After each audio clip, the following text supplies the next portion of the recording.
चलिए दोस्तों, आज जून माह के करंट अफेयर्स को प्रतियोगिता दर्पण के अनुसार कंप्लीट करते हैं। आज थोड़ा सा वीडियो लंबा होगा क्योंकि बहुत सारे फैक्ट्स इसमें दिए गए हैं। तो चलिए बिना देर किए हुए आज के इस वीडियो को प्रारंभ करते हैं और पहले प्रश्न की तरफ बढ़ते हैं। आज का पहला प्रश्न कह रहा है कि हाल ही में कहाँ विश्व के सबसे ऊंचे रेलवे आर्च ब्रिज का लोकार्पण प्रधानमंत्री द्वारा किया गया है। Option A Ladakh, option B Jammu Kashmir, option C Uttarakhand या ऑप्शन डी हिमाचल प्रदेश। दोस्तों इसका सही आंसर है ऑप्शन बी जम्मू कश्मीर में जो है अभी हाल ही में विश्व के सबसे ऊंचे रेलवे आर्च ब्रिज का लोकार्पण किया गया है। ठीक है, चलिए इससे संबंधित महत्वपूर्ण फैक्ट्स को जानते हैं। इससे संबंधित फैक्ट्स को देखने की प्रयास करें तो पुल जो बना है यह चिनाब नदी पर रियासी जिले में बना है। कहाँ बना है? चिनाब नदी पर जो है रियासी ज़िले में बना है और इस नदी तल से जो इसकी ऊंचाई है 359 मीटर है। कितना है? नदी तल से ऊंचा 359 मीटर है। यदि बात करें एफिल टावर जो कि फ्रांस में स्थित है उससे 35 मीटर ऊंचा है। एफिल टावर से कितना मीटर ऊंचा है? 35 मीटर ऊंचा है। ठीक है, इसके साथ ही भारत के पहले केबल रेल पुल अंजी का भी उद्घाटन किया गया है और कुल केबलों की संख्या जो ये केबल पुल रेल पुल का उद्घाटन किया गया है उसमें केबलों की संख्या कितना है? 96 है। तो ये महत्वपूर्ण फैक्ट को भी ध्यान रखना है। चलिए अगले प्रश्न की तरफ बढ़ते हैं। अगला प्रश्न कह रहा है कि हाल ही में एक पनडुब्बी रोधी उथले जल युद्धपोत या anti submarine warfare shallow water craft अर्थात ASWSWC के 16 जहाज़ों की श्रृंखला में प्रथम जहाज़ को नौसेना में शामिल किया गया है। उसका नाम क्या है? Option A INS Arnala, option B INS Vagsheer, option C INS Vela या ऑप्शन डी INS करंज। दोस्तों जैसा कि आप लोग जानते हैं इसका सही आंसर क्या है? ऑप्शन ए INS अरनाला है। ठीक है, चलिए अगले प्रश्न की तरफ बढ़ते हैं। अगला प्रश्न कह रहा है कि भारतीय नौसेना की 2 अधिकारियों लेफ्टिनेंट कमांडर दिलना के व लेफ्टिनेंट कमांडर रूपा ए ने नाविका सागर परिक्रमा 2 अभियान के तहत दुनिया का चक्कर कितने दिन में लगाया है? ऑप्शन ए 228 दिन, ऑप्शन बी 238 दिन, ऑप्शन सी 338 दिन या ऑप्शन डी 360 दिन। दोस्तों इसका सही आंसर है ऑप्शन बी 238 दिन में दुनिया का चक्कर लगाया। किन 2 महिला कमांडर ने? तो इनका नाम याद रखना है कि 2 अधिकारी जो है उनका नाम है लेफ्टिनेंट कमांडर दिलना के और लेफ्टिनेंट कमांडर रूपा ए ने। जो लेफ्टिनेंट कमांडर उनका नाम क्या है? कमांडर दिलना के और रूपा ए। ठीक है, इन्होंने सागर परिक्रमा 2 अभियान के तहत जो है दुनिया का चक्कर 238 दिन में लगाया है। चलिए इससे संबंधित कुछ और महत्वपूर्ण फैक्ट्स को देखते हैं। इससे संबंधित यदि फैक्ट्स को देखें तो हाल ही में जो भारतीय नौसेना का नाविका सागर परिक्रमा 2 अभियान हुआ है उसके बारे में दिया गया है कि भारतीय नौसेना की 2 अधिकारियों लेफ्टिनेंट कमांडर दिलना के व लेफ्टिनेंट कमांडर रूपा ए ने नौसेना के नौवहन पोत INS तारनी पर सवार होकर के समुद्री यात्रा करते हुए दुनिया के चक्कर 238 दिन में लगाया है। किस नौ से लगाया है? तो INSV तारनी से दुनिया का चक्कर कितने दिन में लगाया है? तो 238 दिन में इन्होंने लगाया है। उनका यह अभियान जिसे नागर सागर परिक्रमा 2 नाम दिया गया है। क्या नाम दिया गया है? इनका नाम दिया गया है नाविका सागर परिक्रमा 2। 2 अक्टूबर 2024 को गोवा से उन्होंने प्रारंभ किया था। कहाँ से प्रारंभ किया गया था ये परिक्रमा? तो गोवा से तट से प्रारंभ किया गया था और एडमिरल दिनेश त्रिपाठी ने 2 अक्टूबर 2024 को गोवा से हरी झंडी दिखाकर उन्हें रवाना किया था। 25,600 नॉटिकल मील से अधिक की दूरी 238 दिनों में तय करके 29 मई 2025 को INSV तारनी को गोवा में ही वापसी हुई। गोवा से ही स्टार्ट किया गया था और गोवा में ही क्या हुआ? इसकी वापसी भी हो गई। ठीक है, 238 दिनों की समुद्री यात्रा के दौरान 4 पड़ाव नाविका सागर परिक्रमा अभियान के दौरान 56 फुट लंबे नौकायान पोत INSV तारनी ने लिए। इनमें Fremantle Australia, Lyttelton New Zealand, Port Stanley Falkland द्वीप समूह, केपटाउन दक्षिण अफ्रीका शामिल थे। लिटलटन न्यूजीलैंड से पोर्ट स्टैनली की यात्रा दौरान पॉइंट नीमो को INS तारनी ने पार किया जो इस यात्रा की बड़ी उपलब्धि है। महासागरीय ध्रुव के रूप में जाना जाने वाला पॉइंट नीमो महासागर में किसी भूभाग से सबसे दूर स्थित स्थान है। महासागर में सबसे दूर स्थान कौन है? पॉइंट नीमो है। जो कि महासागरीय ध्रुव के रूप में भी जाना जाता है, ठीक है, उसको इन्होंने पार किया है। कहता है कि पॉइंट निमो के माध्यम से INSV तारनी का मार्ग पूरी तरह जल मार्ग के तहत हासिल किया गया था, जो समुद्री नेविगेशन के संदर्भ में एक उपलब्धि है। और अंतिम में देख लीजिए यहाँ पे नाविका सागर परिक्रमा 2 अभियान से पूर्व ऐसा ही एक समुद्री यात्रा अभियान नाविका सागर परिक्रमा 1 का अभियान 10 सितंबर 2017 से 21 मई 2018 को संपन्न किया गया था, जिसमें भारतीय नौसेना की 6 अधिकारियों ने दुनिया की परिक्रमा की थी। तो ये कुछ महत्वपूर्ण फैक्ट्स थे। चलिए अगले प्रश्न की तरफ बढ़ते हैं। अगला प्रश्न कह रहा है कि विश्व भर के उच्च शैक्षणिक संस्थानों के निष्पादन के आधार पर उनकी रैंकिंग लंदन स्थित क्वार्टरली साइमंड्स एजेंसी द्वारा प्रतिवर्ष जारी किया जाता है। इसके अनुसार विश्व यूनिवर्सिटी रैंकिंग 2026 में प्रथम स्थान किसे प्राप्त हुआ है? Option A Oxford University Britain को, option B imperial college London Britain को, और ऑप्शन सी MIT अमेरिका को, या option D Stanford University America को। दोस्तों इसका सही आंसर है ऑप्शन सी MIT अमेरिका को जो है इसमें जो है शीर्ष स्थान प्राप्त हुआ है। चलिए अगले प्रश्न की तरफ बढ़ते हैं। अगला प्रश्न कह रहा है कि हाल ही में चर्चा में रहा सर्वोच्च न्यायालय का ध्येय वाक्य मोटो यतो धर्मस्ततो जय कहाँ से लिया गया है? ऑप्शन ए रामायण से, ऑप्शन बी पुराण से, ऑप्शन सी महाभारत से, ऑप्शन डी गीता से। दोस्तों जैसा कि आप लोग जानते हैं इसका सही आंसर क्या है? ऑप्शन सी महाभारत से लिया गया है। चलिए ये न्यूज में क्यों था और इससे संबंधित कुछ महत्वपूर्ण फैक्ट्स है उनको जानने की कोशिश करते हैं। यदि इसकी बात करें चर्चा में क्यों था, तो हाल ही में जो है देखिए सर्वोच्च न्यायालय के पूर्व न्यायाधीश जस्टिस DY चंद्रचूड़ ने सितंबर 2024 में इस न्यायालय की 75वीं वर्षगांठ के अवसर पर सर्वोच्च न्यायालय के प्रतीक चिन्ह को बदलकर नया प्रतीक चिन्ह जारी किया था। अब नए मुख्य न्यायाधीश जस्टिस BR गवई ने यह प्रतीक चिन्ह एक बार पुनः बदल दिया है। सितंबर 2024 में लाए गए प्रतीक चिन्ह के स्थान पर पुराने प्रतीक चिन्ह को बहाल किया गया है, यानी कि जो DY चंद्रचूड़ द्वारा जो है प्रतीक चिन्ह को बदल दिया गया था, पुनः उनको हटा करके पुराना को बहाल किया गया है, ठीक है। नए प्रतीक चिन्ह में सर्वोच्च न्यायालय की इमारत के साथ अशोक चक्र तथा भारत का संविधान चित्रित था। नया जो चंद्रचूड़ साहब द्वारा लगाया था उसमें क्या था, तो सर्वोच्च न्यायालय की इमारत के साथ जो था वह भारत का संविधान चित्रित था। साथ ही उस पर लिखा था यतो धर्मस्ततो जय, अर्थात जहाँ धर्म है वहीं विजय है। यही कुछ महत्वपूर्ण फैक्ट्स थे जिसको हमने उन्हें देखा। चलिए अगले प्रश्न की तरफ बढ़ते हैं। अगला प्रश्न कह रहा है कि नेविगेशन, पोजीशनिंग व टाइमिंग सेवाओं के लिए अमेरिका के GPS, रूस के ग्लोनास व चीन के बाइडू की तर्ज पर भारत में स्वदेशी भारतीय क्षेत्रीय नौवहन उपग्रह प्रणाली का विकास किया है, जो है ऑप्शन ए नाविक, ऑप्शन बी सैनिक, ऑप्शन सी किसान, या ऑप्शन डी RPS। दोस्तों इसका सही आंसर जो है वह क्या है? ऑप्शन ए नाविक है। क्या है? ऑप्शन ए नाविक है। यदि नाविक की बात करें तो यह 7 उपग्रहों से संचालित है। कितना उपग्रह से संचालित है? तो 7 उपग्रहों से ये संचालित होता है, ठीक है, 7 उपग्रहों से संचालित है। और लेकिन उपग्रहों में खराबी के चलते जो है पूरी तरह से ये संचालित नहीं हो पाई है, ठीक है। तो ये महत्वपूर्ण फैक्ट्स थे। चलिए इसके अलावा अन्य प्रश्न की तरफ बढ़ते हैं। अगला प्रश्न कह रहा है कि अंतर सेवा संगठन अधिनियम 2023 के तहत कमांडर इन चीफ या ऑफिसर इन कमांड के लिए रक्षा मंत्रालय ने हाल ही में किसे अधिकृत किया है? Option A General Upendra Dwivedi, option B General Anil Chauhan, option C air marshal Amarpreet Singh, या ऑप्शन डी दिनेश कुमार त्रिपाठी। दोस्तों इसका सही आंसर जो है वह क्या है? Option B General Anil Chauhan को जो है इसे अधिकृत किया गया है। ये नया जो है फॉर्मेट बनाया गया है जिसके इस अधिनियम के तहत क्या होगा, तो एक ही अधिकारी तीनों सेनाओं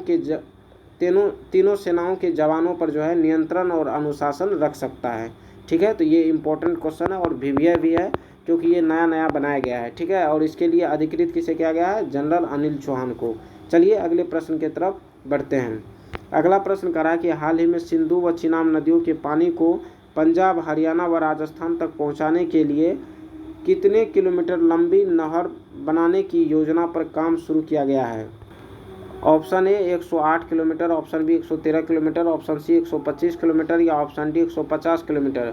दोस्तों इसका सही आंसर जो है वह ऑप्शन बी है 113 किलोमीटर, ठीक है। और इसके अंतर्गत जो है कहा गया है कि चिनाब रावी सतलुज लिंक परियोजना को इस तरह से बनाया जाएगा कि यह जम्मू, पंजाब, हरियाणा व राजस्थान में 13 स्थानों पर जो है नहर संरचनाओं को जोड़ने के साथ इंदिरा गांधी नहर सतलज जो ब्यास पर बना हुआ है में पानी ला सकेगा। ठीक है, चलिए अगले प्रश्न की तरफ बढ़ते हैं। अगला प्रश्न कह रहा है कि हाल ही में SSLV रॉकेटों के निर्माण के लिए किसे प्रौद्योगिकी हस्तांतरण करने की बात इसरो ने कही है?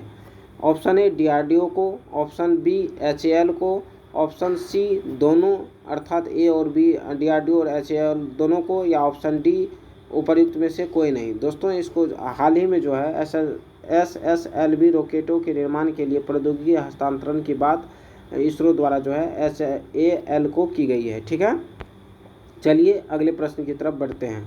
अगला प्रश्न कह रहा है कि हाल ही में UPSC परीक्षाओं के अंतिम चरण से चुके उम्मीदवारों के लिए किस पहल की शुरुआत की गई है? Option A Pratibha Setu, option B PRIP scheme, option C PMVBRY, या ऑप्शन डी इनमें से कोई नहीं। दोस्तों इसका सही आंसर जो है वह क्या है? ऑप्शन ए प्रतिभा सेतु शुरू किया गया है। चलिए इससे संबंधित कुछ महत्वपूर्ण फैक्ट्स को देखते हैं नेक्स्ट स्लाइड के माध्यम से। यदि प्रतिभा सेतु की बात करें तो देखिए, संघ लोक सेवा आयोग UPSC ने प्रतिभा का फुल फॉर्म दिया गया है कि Pratibha stands for professional research and talent integration bridge for hearing aspirants. आपको डायरेक्टिव पूछा जा सकता है कि प्रतिभा का फुल फॉर्म क्या है, तो प्रतिभा का फुल फॉर्म क्या है? Professional resource and talent integration bridge for hiring aspirants. ठीक है, तो प्रतिभा सेतु योजना से नाम से एक पहल शुरू की गई है जिसके तहत UPSC की परीक्षाओं के सभी चरणों में उत्तीर्ण करने के बाद भी अंतिम चयन में चुकने वाले युवाओं को सरकारी व निजी क्षेत्रों में नौकरियों के लिए अवसर प्राप्त हो सकेंगे। योजना का उद्देश्य UPSC परीक्षाओं में अंतिम चयन सूची से कुछ ही अंकों से बाहर रह गए प्रतिभावान उम्मीदवारों को नए अवसर प्रदान करना है। इससे न केवल उम्मीदवार लाभान्वित होंगे बल्कि सरकार व निजी कंपनियों को मेधावी युवा मिल सकेंगे। अब इससे संबंधित कुछ और महत्वपूर्ण फैक्ट्स हैं, चलिए देखते हैं। इस योजना को मूलतः पब्लिक डिस्क्लोजर स्कीम PDS नाम से 2018 में शुरू किया गया था। हो सकता है यही स्टेटमेंट आपको उठा करके डायरेक्ट पूछ दिया जाए कि प्रतिभा सेतु से पूर्व इसको किस नाम से 2018 में शुरू किया गया था, तो पब्लिक डिस्क्लोजर स्कीम नाम से शुरू किया गया था। कब शुरू किया गया था? 2018 में। तथा यह पहली बार कंबाइंड मेडिकल सर्विस परीक्षा 2017 के उम्मीदवारों के लिए इसे लागू किया गया था। ठीक है, चलिए अगले प्रश्न की तरफ बढ़ते हैं। अगला प्रश्न कह रहा है कि हाल ही में लंदन के लिए उड़ान भरते ही एयर इंडिया का बोइंग ड्रीम लाइनर अहमदाबाद में दुर्घटनाग्रस्त हो गया। इसकी जांच हेतु किसकी अध्यक्षता में उच्च स्तरीय समिति का गठन सरकार ने किया है? ऑप्शन ए कैबिनेट सचिव, ऑप्शन बी रक्षा सचिव, ऑप्शन सी गृह सचिव, या ऑप्शन डी वित्त सचिव। दोस्तों जैसा कि आप लोग जानते हैं कि इसका सही आंसर क्या होगा? ऑप्शन सी गृह सचिव। यदि बात करें कि कैबिनेट सचिव वर्तमान में कौन है, तो कौन है कैबिनेट सचिव? ये है राजीव गाबा। कौन है? राजीव गाबा, या कहीं गोबा भी लिख देता है, तो ये राजीव गाबा है। ठीक है, कैबिनेट सचिव। वहीं रक्षा सचिव की बात करें तो वो कौन है? रक्षा सचिव है राजेश कुमार सिंह। कौन है? राजेश कुमार सिंह रक्षा सचिव है। रक्षा सचिव कौन है? रक्षा सचिव जो है राजेश कुमार सिंह है। गृह सचिव कौन है? तो गृह सचिव जो है गोविंद सिंह है। कौन है? गोविंद सिंह है गृह सचिव। गोविंद सिंह जो है गृह सचिव है। वहीं यदि वित्त सचिव की बात करें तो ये कौन है? वित्त सचिव है अजय सेठ। अजय सेठ के पास कौन सा सचिव है? ये अजय सेठ, तो वित्त सचिव है। ठीक है, चलिए अगले प्रश्न की तरफ बढ़ते हैं। इससे संबंधित एयर इंडिया का जो दुर्घटनाग्रस्त हुआ, इससे संबंधित कुछ और फैक्ट्स है तो उनको देखने की कोशिश करते हैं।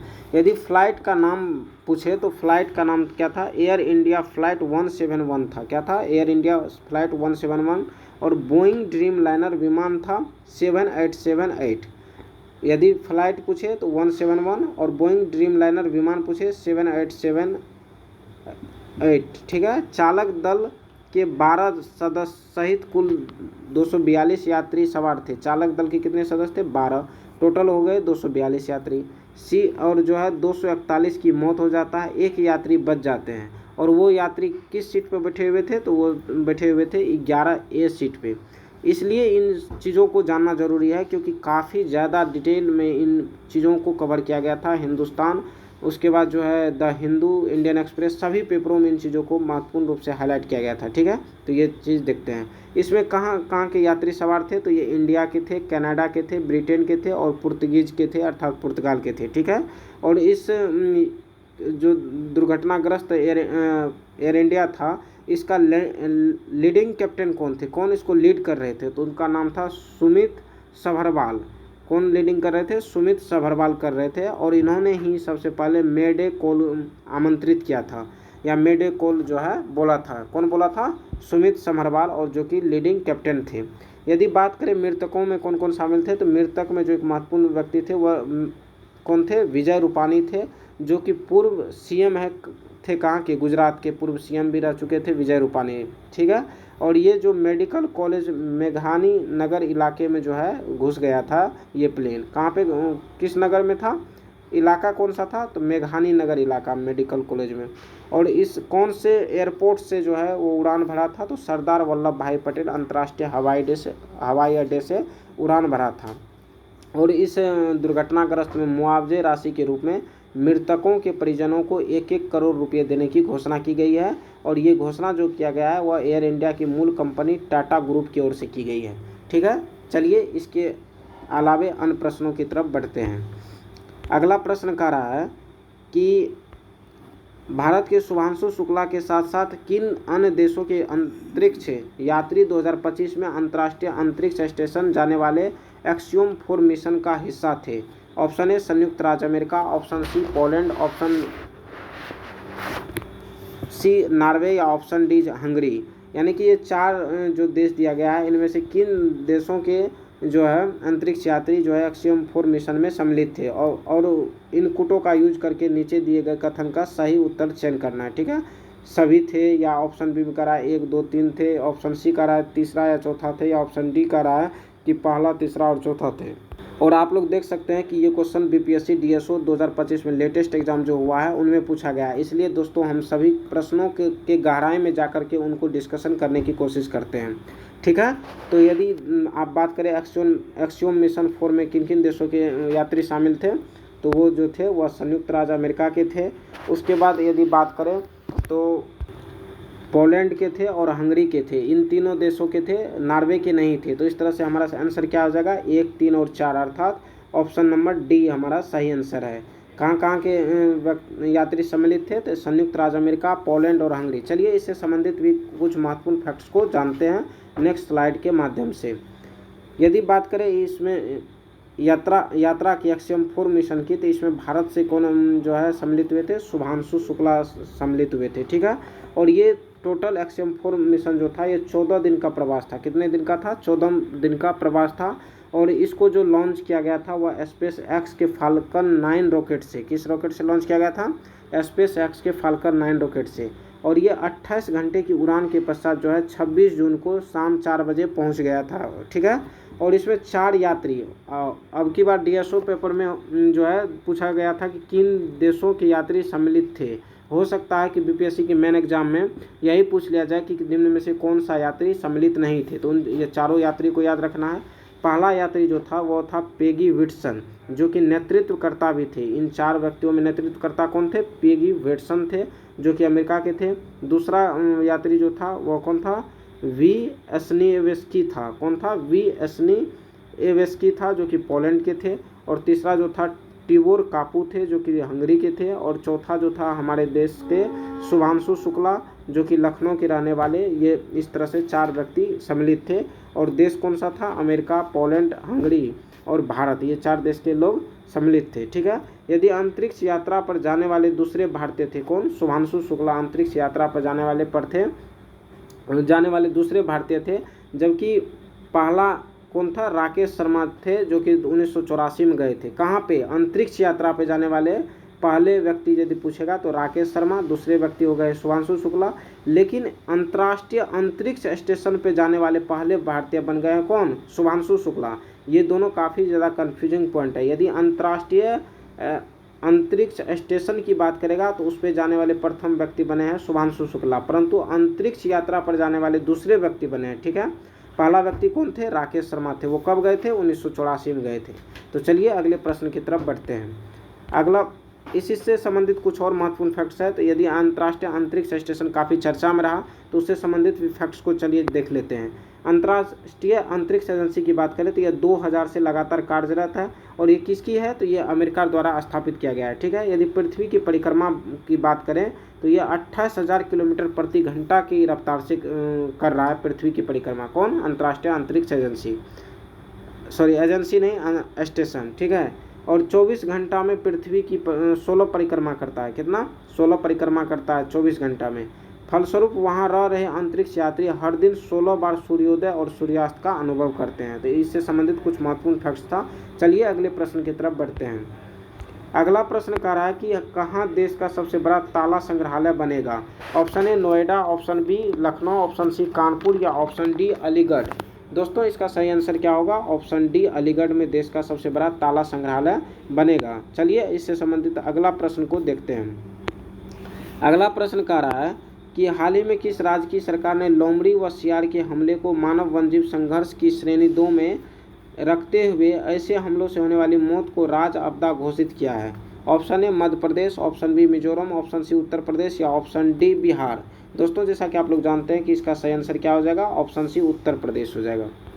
चलिए अगले प्रश्न की तरफ बढ़ते हैं। अगला प्रश्न कह रहा है कि अंतर्राष्ट्रीय आलू केंद्र का दक्षिण एशिया क्षेत्रीय केंद्र कहाँ स्थापित होगा?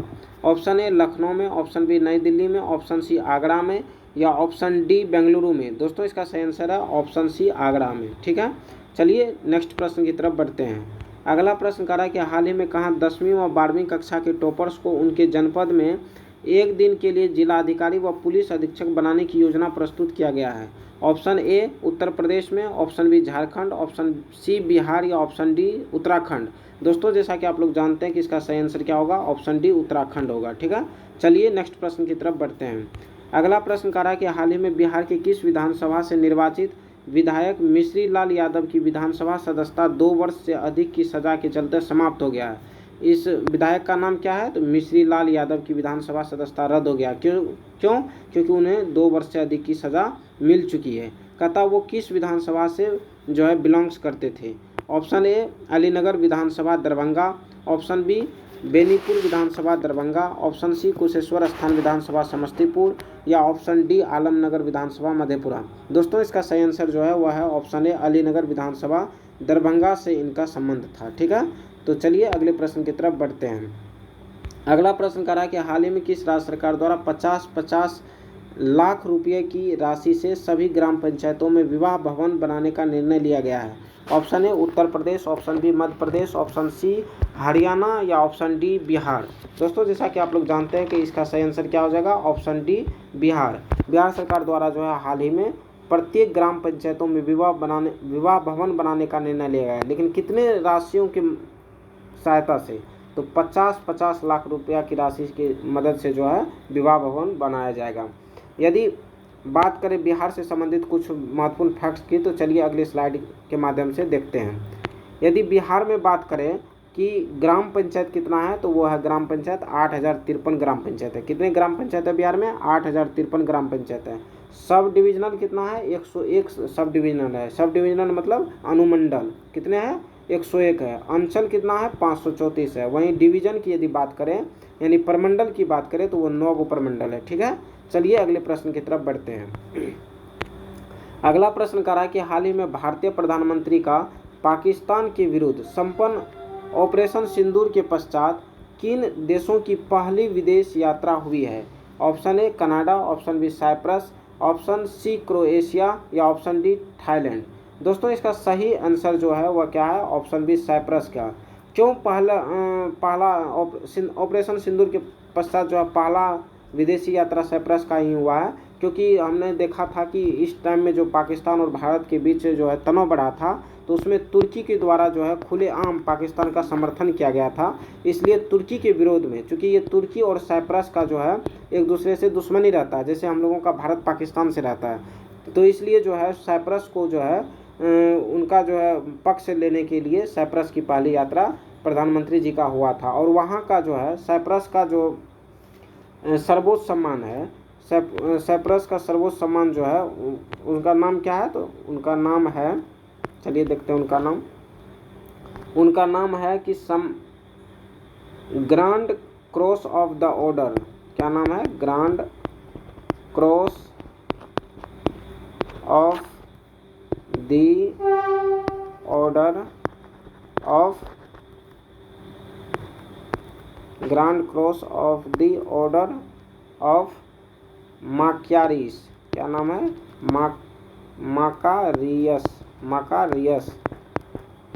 माकारियस third. Grand cross of the order of Makarios third से जो है प्रधानमंत्री जी को सम्मानित किया गया है। ठीक है, चलिए इससे संबंधित कुछ और फैक्ट है जिसको नेक्स्ट स्लाइड के माध्यम से देखते हैं। यदि इस यात्रा के दौरान देखें तो कुछ द्विपक्षीय साझेदारी भी हुई है, जैसे कि श्री मोदी जी की इस यात्रा के दौरान भारत साइप्रस साझेदारी पर एक संयुक्त घोषणा पत्र के अतिरिक्त निकोसिया विश्वविद्यालय में भारत अध्ययन ICCR चेयर स्थापित करने के लिए एक समझौता ज्ञापन पर हस्ताक्षर भी किए हैं। भारत द्वारा कहाँ पे जो है ICCR चेयर स्थापित करने के लिए समझौता ज्ञापन पर हस्ताक्षर किया गया है? तो ये साइप्रस के निकोसिया विश्वविद्यालय में। तो इन चीज़ों को भी याद रखिएगा। ठीक है, चलिए अगले प्रश्न की तरफ बढ़ते हैं। अगला प्रश्न कह रहा है कि हाल ही में किस देश के राष्ट्रपति सेंटियागो पेना पेलासियोस की भारत यात्रा हुई है? ऑप्शन ए अर्जेंटीना की, ऑप्शन बी थाईलैंड की, ऑप्शन सी उरुग्वे की, या ऑप्शन डी प्रागवे की। दोस्तों इसका सही आंसर जो है वह है ऑप्शन डी, प्रागवे की जो है राष्ट्रपति की भारत यात्रा हुई है, जिनका नाम क्या था? जिनका नाम था सेंटियागो पेना पेलासियोस। ठीक है, चलिए अगले प्रश्न की तरफ बढ़ते हैं। अगला प्रश्न कह रहा है कि हाल ही में किस देश की करेंसी नोटों पर से शेख मुजीबुर रहमान का फोटो हटाया गया है? Option A Pakistan, option B Bangladesh, option C Bhutan, या ऑप्शन डी अफगानिस्तान। दोस्तों इसका सही आंसर जो है वह क्या है? Option B Bangladesh. ठीक है, चलिए इससे संबंधित कुछ और महत्वपूर्ण फैक्ट्स को देखते हैं नेक्स्ट स्लाइड के माध्यम से। यदि इस खबर पर नज़र डालें तो इसमें कहा गया है कि बांग्लादेश में जारी नए करेंसी नोटों पर से शेख मुजीबुर रहमान का फोटो हटाया गया। बांग्लादेश में जारी नए करेंसी नोटों से अब बंग बंधु कहे जाने वाले पूर्व राष्ट्रपति शेख मुजीबुर रहमान का फोटो हटा दिया गया है। यही क्वेश्चन पूछा जा सकता है कि मुजीबुर रहमान को वहाँ पे किस नाम से जाना जाता था? तो बंग बंधु के नाम से जाना जाता था। किस नाम से जाना जाता था? मुजीबुर रहमान को बंग बंधु के नाम से जाना जाता था। अब इनका फोटो हटा दिया गया है। आगे कह रहा है कि शेख मुजीबुर रहमान की पुत्री शेख हसीना के नेतृत्व वाली सरकार का अगस्त 2024 में तख्ता पलट के पश्चात कार्यभार संभालते हुए मोहम्मद यूनिस के नेतृत्व वाली अंतरिम सरकार ने 1 जून 2025 से 3 मूल्यों 1000 टका, 50 टका व 20 टका मूल्य के जो नए करेंसी जारी किए गए। किस मूल्य के जो है नए करेंसी जारी किए गए हैं? 1000 टका, 50 टका व 20 टका के नए करेंसी जारी किए गए हैं। उनमें शेख मुजीबुर रहमान की तस्वीर नहीं है। करेंसी नोटों से फोटो हटाने के 3 दिन बाद ही अंतरिम सरकार ने शेख मुजीबुर रहमान को राष्ट्रपति का दर्जा भी समाप्त कर दिया है। ठीक है, इससे पूर्व जनवरी 2025 में पाठ्य पुस्तकों में परिवर्तन करते हुए बांग्लादेश को पाकिस्तान से आज़ाद कराने का श्रेय शेख मुजीबुर रहमान के स्थान पर BNP पार्टी के संस्थापक जियाउर रहमान को दिया गया था। तो यहाँ पे ये क्वेश्चन बनाया जा सकता है कि हाल ही में बांग्लादेश को पाकिस्तान से आज़ाद कराने का श्रेय शेख मुजीबुर रहमान के स्थान पर किसे दिया गया है? तो उसे दिया गया है जियाउर रहमान को। ठीक है, चलिए अगले प्रश्न की तरफ बढ़ते हैं। अगला प्रश्न कह रहा है कि यून सुक योल की बर्खास्तगी के पश्चात डेमोक्रेटिक पार्टी के ली म्यूंग किस देश के नए राष्ट्रपति निर्वाचित हुए हैं? इनका नाम क्या है? तो ये नाम है ली जे म्यूंग। क्या नाम है? ली जे म्यूंग। किस पार्टी के हैं? तो डेमोक्रेटिक पार्टी के। कहता है कहाँ के नए राष्ट्रपति निर्वाचित हुए हैं? ऑप्शन ए उत्तरी कोरिया, ऑप्शन बी दक्षिणी कोरिया, ऑप्शन सी उत्तरी वियतनाम, या ऑप्शन डी दक्षिणी वियतनाम। दोस्तों जैसा कि आप लोग जानते हैं कि इसका सही आंसर क्या है? दक्षिणी कोरिया है। ठीक है, और यहाँ के राष्ट्रपति कौन निर्वाचित हुए हैं? ली जे म्यूंग हुए हैं। किस पार्टी से है? तो डेमोक्रेटिक पार्टी से हैं। यदि बात करें उत्तरी कोरिया और दक्षिणी कोरिया को किस रेखा के द्वारा अलग किया जाता है, तो ये 38 डिग्री समांतर रेखा के द्वारा इन दोनों देश अलग होते हैं। वहीं यदि बात करें उत्तरी वियतनाम दक्षिणी वियतनाम किस रेखा से अलग होता है, तो ये 17 डिग्री समांतर रेखा से अलग होता है। ठीक है, चलिए अगले प्रश्न की तरफ बढ़ते हैं। इससे संबंधित कुछ और महत्वपूर्ण फैक्ट्स है, तो चलिए उनको भी देख लेते हैं। कि कहता है यून सुक योल द्वारा सत्ता का दुरुपयोग कर दिसंबर 2024 में मार्शल लॉ लागू करने के कारण महाभियोग उनके विरुद्ध पारित किया गया था, जिसके तहत संवैधानिक न्यायालय द्वारा 4 अप्रैल 2025 को उन्हें पद से हटा दिया गया था। क्यों हटाया दिया गया था? क्योंकि उन्होंने मार्शल लॉ लागू कर दिया था। ठीक है, जिसके पश्चात संवैधानिक व्यवस्था के चलते 60 दिन के भीतर चुनाव कराना आवश्यक था। और अभी हाल ही में आप लोगों ने देखा कि ली जे म्यूंग जो है वहाँ के राष्ट्रपति निर्वाचित हो गए हैं। ठीक है, चलिए अगले प्रश्न की तरफ बढ़ते हैं। अगला प्रश्न कह रहा है कि हाल ही में ईरान, अफगानिस्तान व म्यांमार सहित कितने देशों के नागरिकों को अमेरिका प्रवेश पर प्रतिबंध लगा दिया गया है? Option A 10, option B 11, option C 12 या ऑप्शन डी 13। दोस्तों इसका सही आंसर है ऑप्शन सी जो है 12। चलिए अगले प्रश्न की तरफ बढ़ते हैं। अगला प्रश्न कह रहा है कि हाल ही में आपसी सहयोग संवर्धन के अंतर्गत चीन, पाकिस्तान व बांग्लादेश के विदेश मंत्रालयों के अधिकारियों की पहली त्रिपक्षीय बैठक कहाँ संपन्न हुई है? ऑप्शन ए चीन के बीजिंग में, ऑप्शन बी चीन के कुनमिंग शहर में, ऑप्शन सी पाकिस्तान के कराची में या ऑप्शन डी बांग्लादेश के ढाका में। दोस्तों इसका सही आंसर जो है वह क्या है? ऑप्शन बी चीन के कुनमिंग शहर में ये आयोजित हुआ है। चलिए अगले प्रश्न की तरफ बढ़ते हैं। अगला प्रश्न कह रहा है कि 1 जनवरी 2026 से सुरक्षा परिषद के नए अस्थायी सदस्य निम्न में से कौन होंगे? ऑप्शन ए बहरीन, ऑप्शन दूसरा है यहाँ पे कोलंबिया, तीसरा कांगो, चौथा लाटविया या ऑप्शन पांचवा लाइबेरिया। और इस जो है कूट की पहचान करना है कि ऑप्शन में सभी जो पांचों दिए गए हैं वो सभी नए अस्थायी सदस्य होंगे। ऑप्शन बी कह रहा है कि 1, 2 या 3 होंगे, ऑप्शन सी 2, 3, 4 होंगे, ऑप्शन डी 1, 2 और 5 होंगे। दोस्तों ये नए अस्थायी सदस्य जो सुरक्षा परिषद में नियुक्त किए गए हैं वो कौन कौन किए गए हैं?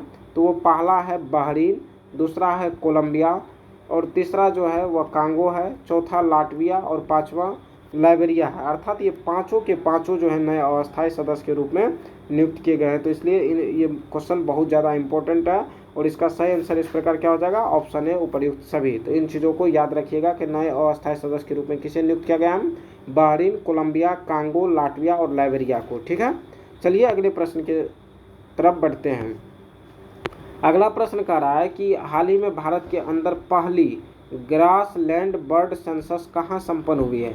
ऑप्शन ए काजीरंगा राष्ट्रीय उद्यान असम में, ऑप्शन बी पेंच राष्ट्रीय उद्यान महाराष्ट्र में, ऑप्शन सी सिमलीपाल राष्ट्रीय उद्यान ओडिशा में या ऑप्शन डी कान्हा राष्ट्रीय उद्यान मध्य प्रदेश में। दोस्तों इसका सही आंसर है ऑप्शन ए काजीरंगा राष्ट्रीय उद्यान असम में भारत के अंदर पहली ग्रासलैंड बर्ड सेंसस संपन्न हुआ है। ठीक है, चलिए अगले प्रश्न की तरफ बढ़ते हैं। अगला प्रश्न कह रहा है कि हाल ही में G7 का 51वां शिखर सम्मेलन कहाँ आयोजित की गई? Option A Paris, option B Washington DC, option C Canada के कनानास्किस अर्थात कैलगरी में या ऑप्शन डी टोक्यो में। दोस्तों इसका सही आंसर है ऑप्शन सी कनाडा के कनानास्किस कैलगरी में इसका जो है G7 का 51वां शिखर सम्मेलन आयोजित किया गया। अब चलिए 51वां शिखर सम्मेलन जो G7 का आयोजित किया गया इससे संबंधित महत्वपूर्ण फैक्ट्स को जानते हैं। यदि G7 की बात करें तो इसमें 7 सदस्य देश है। कितने सदस्य देश है? 7 सदस्य देश है। कौन कौन है? Canada, America, France, Italy, Germany, Britain और जापान, ये 7 सदस्य देश है। अब की बार की जो G7 का आयोजन किया गया इसका थीम क्या रहा? तो थीम रहा था cyber security and protection against cyber threats. ये महत्वपूर्ण चीज़ है कि थीम क्या था? Cyber security and protection against cyber threats था। ठीक है, इसमें मुद्दा जो हावी रहा वो कौन रहा? इजराइल ईरान का मुद्दा सबसे ज़्यादा हावी रहा। और इसमें संयुक्त बयान एक जारी किया गया जिसमें कहा गया कि ईरान के पास कभी परमाणु हथियार नहीं हो सकता। क्या संयुक्त बयान जारी किया गया कि ईरान के पास कभी परमाणु हथियार नहीं हो सकता। और आगामी जो 52वां शिखर सम्मेलन होगा वो कहाँ होगा? फ्रांस की मेज़बानी में होगा। 51वां कहाँ हुआ है? कनाडा में होगा। और 52वां कहाँ होगा? फ्रांस की मेज़बानी में होगा। और यदि G7 की बात करें तो ये वैश्विक GDP में जो योगदान देता है वह 45% से अधिक का योगदान देता है। किस दृष्टिकोण से? तो आर्थिक दृष्टिकोण से, अर्थात अर्थव्यवस्था के दृष्टिकोण से वैश्विक GDP में इनका योगदान कितना है? 45% से अधिक है। वहीं जनसंख्या की दृष्टि से बात करें तो ये 10% जनसंख्या का या 1/10 हिस्सा ये प्रतिनिधित्व करता है। ठीक है, और G7 जो है एक अनौपचारिक संस्था है क्योंकि इनका अस्थायी सचिवालय नहीं है। ठीक है, चलिए अगले प्रश्न की तरफ बढ़ते हैं। अगला प्रश्न कह रहा है कि हाल ही में इजराइल ने निम्न में से किस ऑपरेशन के माध्यम से ईरान के लगभग 100 ठिकानों को निशाना बनाया? Option A operation midnight hammer, option B operation rising lion, option C operation earnest promise 3 या ऑप्शन डी ऑपरेशन सिंधु। दोस्तों इसका सही आंसर जो है वह है ऑपरेशन राइजिंग लायन के तहत जो है इजराइल ने जो है ईरान पर हमला किया था। यदि ऑपरेशन मिडनाइट हैमर की बात करें तो ये अमेरिका द्वारा जो है ईरान पर किया गया था इसके माध्यम से हमला, जिसमें आप लोग जानते हैं कि B-2 बमवर्षक विमान का प्रयोग भी किया गया था। वहीं ऑपरेशन अर्नेस्ट प्रॉमिस 3 की बात करें तो यह ईरान द्वारा जो है इजराइल पर चलाया गया था। ईरान द्वारा किस पे चलाया गया था? ईरान द्वारा जो है इजराइल पे चला गया था। ठीक है। और ऑपरेशन सिंधु के तहत भारत ने जो है ईरान में रह रहे भारतवासियों को निकाला था। चलिए इससे संबंधित कुछ महत्वपूर्ण फैक्ट्स को नेक्स्ट स्लाइड के माध्यम से देखते हैं। यदि ऑपरेशन मिडनाइट हैमर की बात करें तो यह B-2 बमवर्षक विमान का प्रयोग किया गया था किसके द्वारा? अमेरिका के द्वारा। और ईरान के फोर्डो परमाणु संयंत्र पर बंकर बस्टर बम बरसाकर ध्वस्त किया गया था। इसके माध्यम से ईरान के किस परमाणु संयंत्र पर जो है बम गिराया गया था? तो ये फोर्डो परमाणु संयंत्र पे। या और ईरान का जो जवाबी कार्रवाई हुआ इसमें अमेरिका के विरुद्ध, वो क्या हुआ? तो ईरान ने अमेरिका के कतर स्थित वायुसैनिक अड्डे पर तथा इराक के सैन्य अड्डे में बने अमेरिकी सैनिकों के आवास पर हमला किया। ठीक है। और युद्ध विराम की यदि बात करें तो ये 23 जून को हुआ अमेरिकी राष्ट्रपति के पहल पर। तो ये कुछ महत्वपूर्ण फैक्ट्स थे। चलिए अगले प्रश्न की तरफ बढ़ते हैं। अगला प्रश्न कह रहा है कि हाल ही में मंत्रिमंडल द्वारा 16वीं अखिल भारतीय जनगणना करवाने हेतु अधिसूचना जारी की गई है। यह स्वतंत्रता के पश्चात किस क्रम की जनगणना है? ऑप्शन ए 7वीं, ऑप्शन बी 8वीं, ऑप्शन सी 9वीं या ऑप्शन डी 10वीं। दोस्तों ये जो होगा जनगणना वो जो है 8वीं क्रम की जनगणना होगी। ठीक है।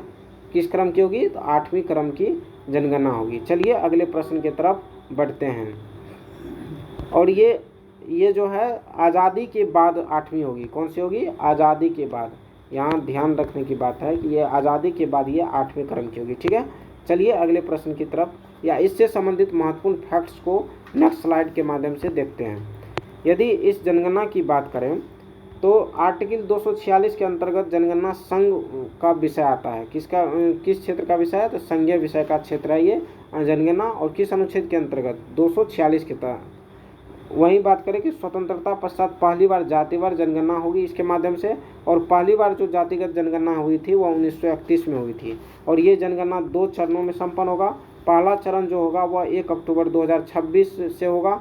और ये कहाँ संपन्न होगा? तो पहाड़ी राज्य और केंद्र शासित प्रदेश जो है वहाँ पे पहला चरण के अंतर्गत 1 अक्टूबर 2026 से होगा। वहीं यदि बात करें दूसरा चरण की तो ये 1 मार्च 2027 से अन्य बाकी बचे हुए राज्यों में होगा। और पहली बार जो है 2010 और 11 में सामाजिक आर्थिक जनगणना भी हुआ है। चलिए अगले प्रश्न की तरफ बढ़ते हैं। अगला प्रश्न कह रहा है कि 30 जून 2025 की स्थिति के अनुसार निम्न में से असत विकल्प को चुनें, यानी कि गलत विकल्प को चुनना है। ऑप्शन ए कह रहा है कि रेपो रेट कितना है? 5.5% है। वहीं बैंक दर की यदि बात करें तो वह 5.75% है। वहीं CRR की बात करें तो वह 4% है। वहीं सांविधिक तरलता अनुपात की बात करें तो 17% है। दोस्तों हमें क्या चूज करना है? तो असत विकल्प को चयन करना है। तो आप लोग जानते हैं कि जो है SLR कितना है? 17% नहीं है, या कितना है? 18% है। कितना है? 18%। तो इस तरह से डी नंबर विकल्प गलत हो जाएगा। लेकिन याद रखना है कि रेपो रेट कितना है? 5.5%। वहीं बैंक रेट कितना है? 5.7%। और CRR कितना है? 4%। और SLR कितना है? 18%। ठीक है। तो चलिए अगले प्रश्न की तरफ बढ़ते हैं। अगला प्रश्न कह रहा है कि हाल ही में जारी कृषि मंत्रालय के तीसरे अग्रिम अनुमान के अनुसार वर्ष 2024-25 में देश में कुल खाद्यान्न उत्पादन कितना रहा? Option A 253.9 million tonne, option B 353.9 million tonne, option C 453.9 million tonne, या ऑप्शन डी 475.2 मिलियन टन। दोस्तों इसका सही आंसर जो है वह क्या है? ऑप्शन बी 353.9 मिलियन टन रहा। और ये आप देख सकते हैं कि ये 2024-25 का आंकड़ा है कि 353.9 मिलियन टन रहा। वहीं यदि बात करें तो पिछले आंकड़े से कितना अधिक है, अर्थात 23-24 से कितना अधिक है? तो ये 21.6 मिलियन टन जो है अधिक है। कितना अधिक है? तो 21.6 मिलियन टन अधिक है ये 23-24 की तुलना में। चलिए जो है अगले प्रश्न की तरफ बढ़ते हैं। अगला प्रश्न कर रहा है कि 2024-25 में भारत में खाद्यान्न उत्पादन की दृष्टिकोण से निम्न विकल्पों पर विचार करें। ऑप्शन 1 नंबर में दिया गया है उत्तर प्रदेश, 2 नंबर में दिया गया है तेलंगाना और 3 नंबर में पश्चिम बंगाल। और कह रहा है कि चावल उत्पादन की दृष्टि से अवरोही क्रम में व्यवस्थित करें। अवरोही क्रम का मतलब होता है घटते क्रम, घटते क्रम में सजाना है कि किस राज्य में सबसे अधिक चावल उत्पादन होता है, उससे कम कहाँ होता है और फिर उससे कम कहाँ होता है। तो दोस्तों इसका सही आंसर जो हो जाएगा वह क्या हो जाएगा, ऑप्शन सी हो जाएगा, क्योंकि आप लोग जानते हैं कि सबसे ज़्यादा चावल जो हाल ही में रिपोर्ट आया है उसके अनुसार जो है कहाँ होता है, वो होता है 1 नंबर में उत्तर प्रदेश में, दूसरे नंबर में तेलंगाना है और तीसरे नंबर पे कौन है, पश्चिम बंगाल है। तो इस तरह से हमारा सही आंसर क्या हो जाएगा, ऑप्शन सी अर्थात 1, 2 और 3। ठीक है, तो ये कुछ महत्वपूर्ण फैक्ट्स है। चलिए इससे संबंधित कुछ और फैक्ट हैं जो महत्वपूर्ण है, उन्हें हम लोग देखते हैं नेक्स्ट स्लाइड के माध्यम से। यदि बात करें चावल उत्पादन में, तो पहला अभी अब हम लोग ने देखा कि पहला स्थान किसका है, तो पहला स्थान है यूपी का। वहीं यदि बात करें सेकंड स्थान किसका है, तो वह है किसका, तेलंगाना का है। वहीं थर्ड स्थान की बात करें तो वो किसका है चावल में, तो पश्चिम बंगाल का है। वहीं यदि गेहूँ की बात किया जाए तो गेहूँ उत्पादन में पहला स्थान पे कौन है, तो गेहूँ में भी पहला स्थान पे यूपी है। कौन है, पहला स्थान पे यूपी है। सेकेंड स्थान पे कौन है, सेकेंड स्थान पे आप देख सकते हैं मध्य प्रदेश है। कौन है, मध्य प्रदेश सेकेंड स्थान पे आप देख सकते हैं। थर्ड स्थान पे कौन है, पंजाब है। अर्थात गेहूँ उत्पादन में प्रथम स्थान उत्तर प्रदेश, दूसरे स्थान पे मध्य प्रदेश और तीसरे स्थान पे पंजाब है। वहीं यदि मक्का उत्पादन की बात करें तो मक्का उत्पादन में पहले स्थान पे कौन है, मध्य प्रदेश है। दूसरे नंबर पे जो है कर्नाटक है और तीसरे नंबर पे अपना बिहार है। मक्का उत्पादन में तीसरे नंबर पे कौन है, अपना बिहार है। ठीक है, चलिए इससे संबंधित कुछ और महत्वपूर्ण फैक्ट को देखते हैं। यदि जौ उत्पादन की बात करें तो जौ उत्पादन में पहला स्थान याद रखना है, राजस्थान है। जौ उत्पादन में पहला स्थान कौन है, राजस्थान है। वहीं ज्वार उत्पादन की बात करें तो ज्वार में पहला स्थान कहाँ है, महाराष्ट्र में है। ज्वार में पहला स्थान किसका है, महाराष्ट्र का है। वहीं यदि बाजरा की बात करें तो उसमें जो है पहला स्थान किसका है, राजस्थान का है। बाजरा उत्पादन में पहला स्थान किसका है, राजस्थान में है। यदि टोटल अनाज की बात करें, टोटल अनाज के उत्पादन में जो है, यहाँ देखिए बिहार में कितना अनाज उत्पादन हुआ है, 204.85 लाख जो है टन जो है बिहार में अनाज उत्पादन हुआ है। ठीक है, और यदि बात करें अन्य फैक्ट के बारे में तो चलिए उन्हें भी देखते हैं हम लोग। रागी उत्पादन की यदि बात करें, किसकी, रागी उत्पादन की बात करें तो इनमें प्रथम स्थान पे कौन है, तो रागी उत्पादन में प्रथम स्थान पे है हमारा कर्नाटक। कौन सा है, रागी उत्पादन में है कर्नाटक। ठीक है, तो चलिए इस तरह से हम लोगों ने सभी महत्वपूर्ण फैक्ट को जाना। अगले प्रश्न की तरफ बढ़ते हैं। अगला प्रश्न कह रहा है, चलिए अगले प्रश्न को देखते हैं। कह रहा है कि हाल ही में जियो पेमेंट्स बैंक में SBI की पूरी हिस्सेदारी किसने खरीदी है। Option A Jio financial services, option B Airtel financial services, option C Tata financial services या option D Adani financial services. दोस्तों इसका आंसर होगा option A Jio financial services. ठीक है, चलिए अगले प्रश्न की तरफ बढ़ते हैं। अगला प्रश्न कह रहा है कि संयुक्त राष्ट्र संघ के 17 सतत विकास लक्ष्य प्राप्त करने की दिशा में भारत की स्थिति पहली बार सुधार होकर के शीर्ष 100 देशों में सुनिश्चित हुआ है। कहता है कि इस स्थिति में भारत की रैंक क्या है। यदि इन सारे चीज़ों की एक लाइन में शॉर्ट करें तो इसमें यही कहा जा रहा है कि सतत विकास लक्ष्य में भारत का रैंक कौन सा है। ऑप्शन ए 95वां, ऑप्शन बी 96वां, ऑप्शन सी 97वां या ऑप्शन डी 99वां। दोस्तों जैसा कि आप लोग जानते हैं कि सतत विकास लक्ष्य में भारत का रैंक कौन सा प्राप्त हुआ है, 99। यदि बात करें फर्स्ट रैंक कौन आया है तो फर्स्ट रैंक पे जो है फिनलैंड है। कौन है, फिनलैंड। फर्स्ट रैंक पे कौन है, फिनलैंड है। और सबसे लास्ट जो 167 रैंक आया है, सबसे लास्ट किसका है, दक्षिणी सूडान का है। किसका, दक्षिणी सूडान का सबसे लास्ट रैंक आया है 167 और फर्स्ट रैंक फिनलैंड का है। चलिए इससे संबंधित कुछ अन्य महत्वपूर्ण फैक्ट्स को जानते हैं। यदि बात करें 17 सतत विकास लक्ष्य कौन है तो एक बार तेज़ी से इनको देख लेते हैं। पहला सतत विकास लक्ष्य जो है वह नो पॉवर्टी अर्थात निर्धनता निवारण, दूसरा है जीरो हंगर, तीसरा कौन सा है, अच्छा स्वास्थ्य एवं कल्याण, गुड हेल्थ एंड वेलबींग। वहीं चौथा यदि बात करें तो बेहतर शिक्षा अर्थात क्वालिटी एजुकेशन, पांचवा लैंगिक समानता जेंडर इक्वलिटी, छठा स्वच्छ जल एवं स्वच्छता क्लीन वाटर एंड सैनिटेशन, सातवां जो है आर्थिक पहुंच के भीतर एवं स्वच्छ ऊर्जा अफोर्डेबल एंड क्लीन एनर्जी। वहीं यदि बात करें आठवां लक्ष्य क्या है तो वह है शालीन कार्य में आर्थिक वृद्धि अर्थात decent work and economic growth. नम्मा है उद्योग नवप्रवर्तन व आधारिक संरचना, इंडस्ट्री इनोवेशन एंड इंफ्रास्ट्रक्चर। चलिए 10वां को देखते हैं। यदि 10वां लक्ष्य की बात करें तो असमानताओं में कमी है। 11वां है सतत शहर एवं समुदाय। 12वां है उत्तरदायी उपभोग एवं उत्पादन। 13 है जलवायु कार्रवाई। 14 जो है जो महत्वपूर्ण है और ये बार बार पूछता है एग्जाम में, 14 कौन सा है, जल के नीचे जीवन है, लाइफ बिलो वाटर। वहीं 15वां कौन है, धरती पर जीवन अर्थात लाइफ ऑन लैंड। 16 है शांति न्याय एवं मजबूत संस्थाएं और 17वां है लक्ष्य के लिए भागीदारी। तो इस तरह से 17 सतत विकास लक्ष्य को हम लोगों ने देखा। चलिए अगले प्रश्न की तरफ बढ़ते हैं। अगला प्रश्न कह रहा है कि निम्नलिखित में से गलत विकल्प को चुनें। ऑप्शन ए 16वें वित्त आयोग के अंशकालिक सदस्य टी रविशंकर बने हैं, टी रविशंकर। ऑप्शन बी प्रधानमंत्री की आर्थिक सलाहकार परिषद के नए अध्यक्ष एस महेंद्र देव बनाए गए हैं। ऑप्शन सी कह रहा है कि राष्ट्रपति की एडीसी नियुक्त होने वाली पहली महिला अधिकारी यशस्वी सोलंकी बनी है। कौन, यशस्वी सोलंकी। या ऑप्शन डी कह रहा है कि संयुक्त राष्ट्र महासभा के 80वें सत्र हेतु अध्यक्ष निर्वाचित राजीव मेमानी हुई है। दोस्तों चूंकि हमें असत कथन पहचानना है तो आप लोग देख पा रहे होंगे कि ये 80वें सत्र हेतु अध्यक्ष राजीव मेमानी को नहीं बल्कि किन्हें चुना गया है, ये चुना गया है एना लेना बेरबॉक को। किसको, एना लेना बेरबॉक को चुना गया है ये 80वें सत्र हेतु अध्यक्ष। और ये कहाँ के हैं तो ये आप लोग जानते हैं जर्मनी की पूर्व विदेश सचिव है। क्या है, विदेश मंत्री है, जर्मनी की पूर्व विदेश मंत्री है। ठीक है। यदि बात करें कि ये राजीव मेमानी कौन है तो ये है भारतीय, इनको जो है 2025-26 के लिए भारतीय उद्योग, किसका, भारतीय राजीव मेमानी को जो है 2025-26 के लिए भारतीय उद्योग परिसंघ के अध्यक्ष नियुक्त किया गया है। भारतीय उद्योग परिसंघ का अध्यक्ष नियुक्त किया गया है। किसको, भारतीय उद्योग परिसंघ के अध्यक्ष नियुक्त किया गया तो राजीव मेमानी को। ठीक है। तो ये इस तरह से हम लोगों ने महत्वपूर्ण फैक्ट्स को जाना। चलिए अगले प्रश्न की तरफ बढ़ते हैं। अगला प्रश्न कह रहा है कि हाल ही में सर्वोच्च न्यायालय में 3 नए न्यायाधीशों की नियुक्ति की गई है। इस संदर्भ में सत कथन की पहचान करें।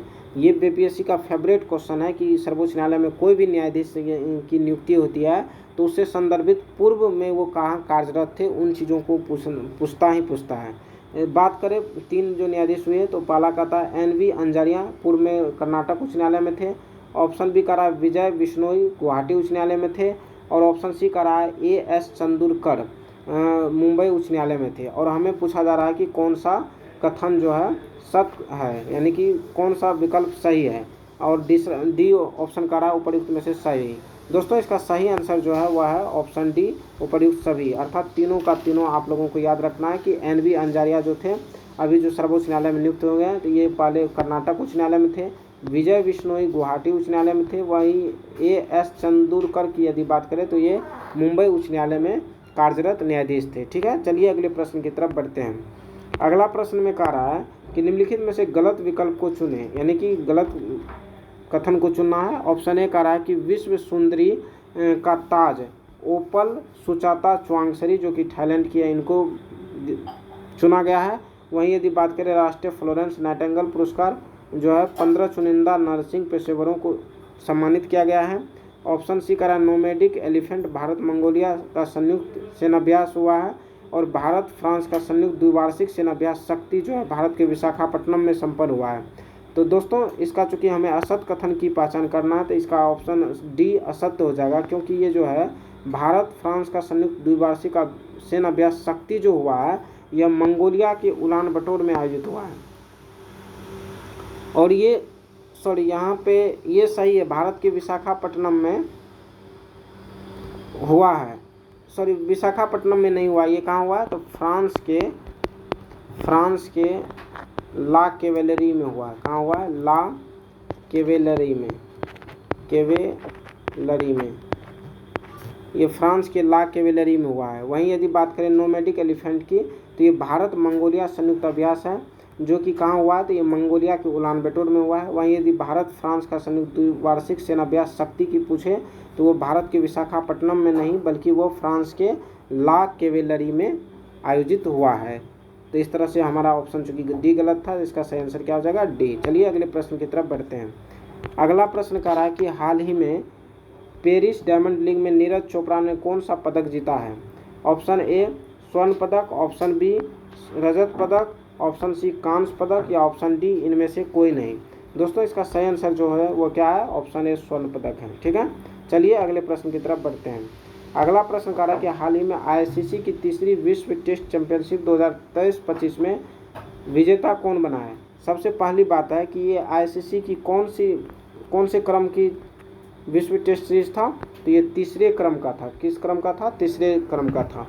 कहता कि इसका विजेता कौन बना है। ऑप्शन ए ऑस्ट्रेलिया बना है, ऑप्शन बी दक्षिण अफ्रीका बना है, या ऑप्शन सी इंग्लैंड बना है, ऑप्शन डी जो है न्यूजीलैंड बना है। तो दोस्तों जैसा कि आप लोग जानते हैं कि इसका सही आंसर क्या हो जाएगा, ऑप्शन बी दक्षिण अफ्रीका इसका विजेता बना है।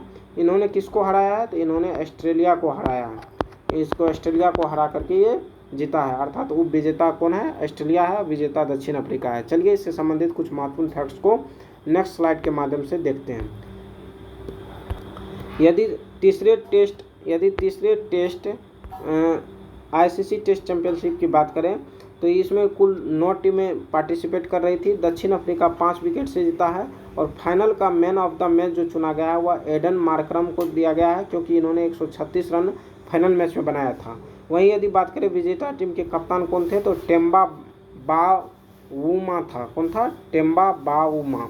वहीं फाइनल का आयोजन कहाँ हुआ था, तो वो लॉर्ड्स लंदन में आयोजित हुआ था और ये तीसरे क्रम का था। यदि फर्स्ट क्रम की आईसीसी टेस्ट का विजेता को पूछे तो वो न्यूजीलैंड है, और सेकेंड आईसीसी टेस्ट का विजेता कौन बने थे, ऑस्ट्रेलिया बना था, और थर्ड का बन गया है कौन, वो बन गया है दक्षिण अफ्रीका। और ये फर्स्ट और सेकेंड में जो है दोनों में जो है उप विजेता भारत था। कौन था, भारत था। जबकि तीसरे में कौन है, तीसरा में है ऑस्ट्रेलिया। क्योंकि आप देखेंगे बीपीएससी का ये ट्रेंड देखेंगे तो उसमें उप विजेता से काफ़ी ज़्यादा प्रश्न रहता है कि किसे हरा करके फाइनल जीता गया है। ठीक है, हाल ही में जो डीएसओ का पेपर हुआ था उसमें भी ये प्रश्न पूछा गया था। उसमें जो है शतरंज से संबंधित प्रश्न पूछे गए थे कि किसे हरा करके विजेता बने हैं।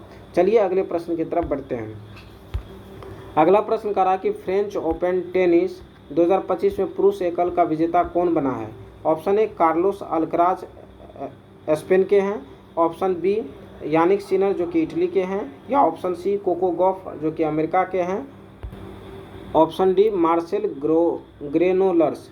तो दोस्तों इसका सही आंसर जैसा कि आप लोग जानते हैं क्या होगा, पुरुष एकल का यदि विजेता पूछेगा तो वो कौन हो जाएगा, वो हो जाएगा कार्लोस अल्कराज जो कि स्पेन के हैं। इन्होंने जो है यानिक सिनर को हरा करके जीता है। किसको, यानिक सिनर को। यदि महिला एकल की बात करें, महिला एकल जो कि अब की बार की बीपीएससी डीएसओ पेपर में पूछा गया था कि फ्रेंच ओपन में महिला एकल का विजेता कौन था, तो वो कौन थी, कोको गॉफ थी जो कि अमेरिका की है। ठीक है, तो इन महत्वपूर्ण फैक्ट्स को याद रखना है।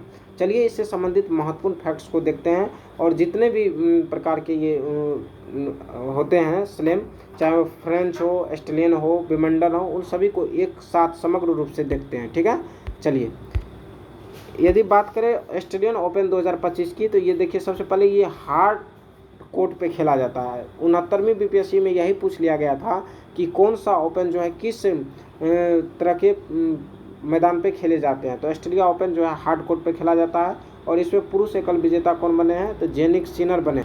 वहीं यदि बात करें कि ऑस्ट्रेलिया ओपन में महिला एकल विजेता कौन बने हैं, तो मेडिसिन कीज बनी है। यदि फ्रेंच ओपन की बात करें तो ये क्ले कोर्ट पे खेला जाता है, और इसमें पुरुष एकल का विजेता अभी हम लोगों ने देखा कि कौन बने हैं, कार्लोस अल्कराज बने हैं जो स्पेन के हैं। वहीं यदि बात करें महिला एकल विजेता कौन बनी है, तो वो कोको गॉफ अमेरिका की बनी है। विंबलडन यदि 2025 की बात करें तो ये घास के मैदान अर्थात ग्रास कोर्ट पे खेला जाता है, और इसमें पुरुष एकल विजेता कौन बना है, जेनिक सिनर जो कि इटली के हैं, ये बने हैं जेनिक सिनर। ठीक है, और वहीं महिला एकल विजेता की यदि बात करें तो वो ईगा स्वीटेक बनी है। कौन बनी है, एगा स्वीटेक बनी है।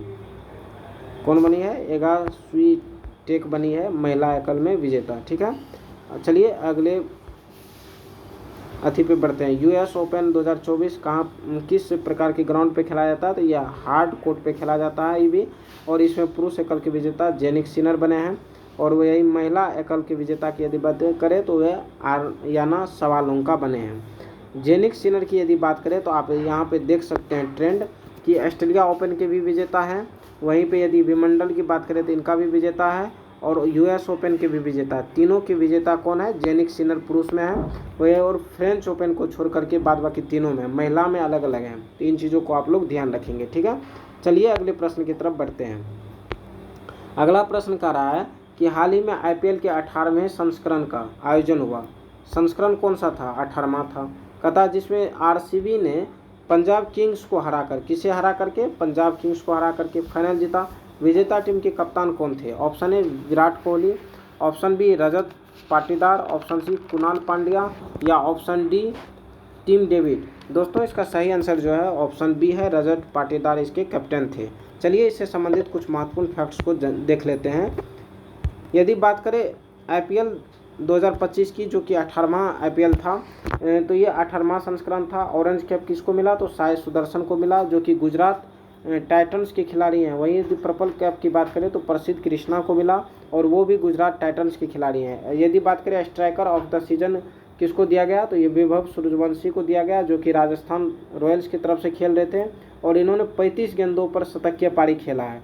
और इनका संबंध कहाँ से है? तो ये बिहार से है, और बिहार के समस्तीपुर से बिलोंग्स करते हैं, ठीक है।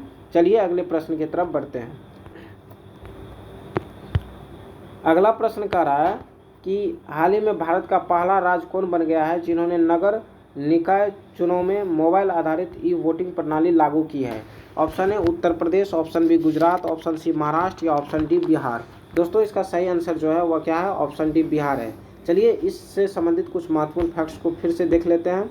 यदि इस ऐप्स की बात करें, ये दो ऐप का प्रयोग इसमें किया गया है। एक ऐप है ई वोटिंग SECHBHR, क्या है? ई वोटिंग SECHBHR है, जो सीडेक द्वारा विकसित है, और दूसरा जो ऐप है वह बिहार राज्य चुनाव आयोग का दूसरा ऐप है, ठीक है। चलिए अगले प्रश्न की तरफ बढ़ते हैं।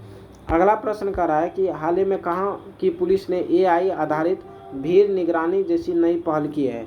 Option A Patna police, option B Nai Delhi police, option C Ahmedabad police, या ऑप्शन डी मुंबई पुलिस। दोस्तों जैसा कि आप लोग जानते हैं इसका सही आंसर क्या हो जाएगा? अहमदाबाद पुलिस। चलिए अगले प्रश्न की तरफ बढ़ते हैं। अगला प्रश्न कह रहा है कि हाल ही में भारतीय खगोलविदों ने एक दुर्लभ A980 की खोज की है। किसकी खोज की है? किसने किया है? भारतीय खगोलविदों ने क्या चीज़ की खोज किया है? A980 की खोज की है। कह रहा है कि जो एक्सट्रीम हीलियम स्टार श्रेणी का सदस्य है, इस तारे में किस धातु की अत्यधिक मात्रा पाई गई है? ऑप्शन ए सोडियम की, ऑप्शन बी मैग्नीशियम की, ऑप्शन सी जर्मेनियम की, या ऑप्शन डी कैल्शियम की। दोस्तों इसका सही आंसर जो है ऑप्शन सी जर्मेनियम है, ठीक है। चलिए अगले प्रश्न की तरफ बढ़ते हैं। अगला प्रश्न कह रहा है कि हाल ही में किस राज्य या केंद्र शासित प्रदेश की सरकार द्वारा भारत का पहला ई वेस्ट रिसाइकलिंग पार्क विकसित करने की घोषणा की गई है? Option A Uttar Pradesh, option B Madhya Pradesh, option C Nai Delhi, या ऑप्शन डी जम्मू कश्मीर। दोस्तों इसका सही आंसर जो है ऑप्शन सी नई दिल्ली में जो है भारत का पहला ई वेस्ट रिसाइकलिंग पार्क विकसित करने की घोषणा की गई है। यदि इसमें जगह की बात करें तो ये होलंबी कला में, कहाँ पे? होलंबी कला में ये स्थापित किया जाएगा, ठीक है। चलिए अगले प्रश्न की तरफ बढ़ते हैं। अगला प्रश्न कह रहा है कि हाल ही में किस देश के खाद्य एवं औषधि प्रशासन ने लेनाकापाविर को मंजूरी दी है, जो अब तक बनाई गई सबसे प्रभावशाली HIV रोकथाम दवा मानी जा रही है? इन दवाओं का नाम भी याद रखना है कि दवा का नाम क्या है? लेनाकापाविर, ठीक है। कहता किसने विकसित किया है? ऑप्शन ए भारत ने, ऑप्शन बी जो है संयुक्त राज्य अमेरिका ने, ऑप्शन सी चीन ने, या ऑप्शन डी जापान ने। दोस्तों इसका सही आंसर जैसा कि आप लोग जानते हैं क्या होगा? ऑप्शन बी संयुक्त राज्य अमेरिका। चलिए अगले प्रश्न की तरफ बढ़ते हैं। अगला प्रश्न कह रहा है कि हाल ही में भारत ने अपनी विविध भाषाई और सांस्कृतिक आवश्यकताओं को ध्यान में रखते हुए कौन सी AI पहल की शुरुआत की है, जो टेक्स्ट, वाणी, स्पीच और छवि इमेज प्रोसेसिंग को एक साथ जोड़ता है? Option A Bharat Gen, option B Gyan Bharat mission, option C ज्ञान संग्रहित पहल मिशन, या ऑप्शन डी इनमें से कोई नहीं। दोस्तों इसका सही आंसर जो है वह क्या है? ऑप्शन ए भारत जेन है। चलिए भारत जेन से संबंधित कुछ महत्वपूर्ण फैक्ट है जिनको जानते हैं। यदि भारत जेन की बात करें तो यह 22 भारतीय भाषाओं में AI समाधान प्रदान करने में सक्षम है। कितने भाषाओं में? 22 भाषाओं में। और इसे जो है NMICPS के तहत विकसित किया गया है। किसके तहत विकसित किया गया भारत जेन को? NMICPS के तहत विकसित किया गया है। और यदि बात करें NMICPS का फुल फॉर्म क्या होता है, तो ये फुल फॉर्म होता है national mission on interdisciplinary cyber physical systems, ठीक है। चलिए अगले प्रश्न की तरफ बढ़ते हैं।